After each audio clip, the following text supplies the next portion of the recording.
L'opposant principal, c'est Seydou Dalein Diallo. On l'a empêché de s'inscrire sur des listes électorales.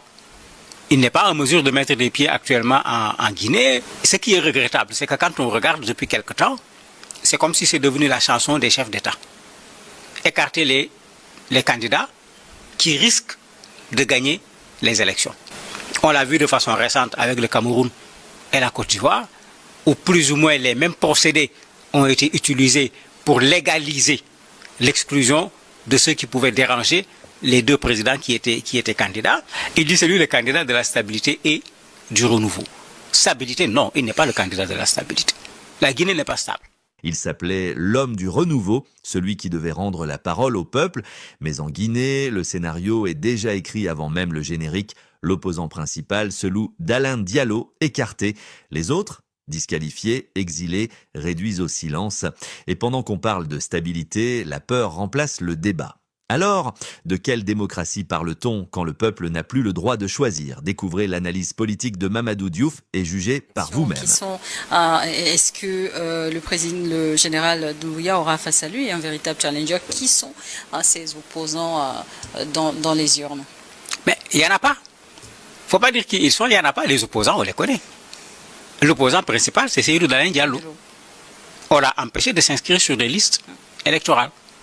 Il n'est pas en mesure de mettre des pieds actuellement en Guinée. Vous avez les autres qu'on a écartés également, les Sidia Touré ou autres, en jouant sur l'âge, la limite d'âge, pour écarter certains. Donc, ce qu'on attendait à ces élections, ceux qui étaient connus, qui s'étaient opposés avant Doumbouya à l'ancien président, ceux-là, aujourd'hui, n'ont aucune possibilité d'être candidats au niveau de la Guinée. Ce qui est regrettable, c'est que quand on regarde depuis quelque temps, c'est comme si c'est devenu la chanson des chefs d'État. Écarter les candidats qui risquent de gagner les élections. On l'a vu de façon récente avec le Cameroun et la Côte d'Ivoire, où plus ou moins les mêmes procédés ont été utilisés pour légaliser l'exclusion de ceux qui pouvaient déranger les deux présidents qui étaient candidats.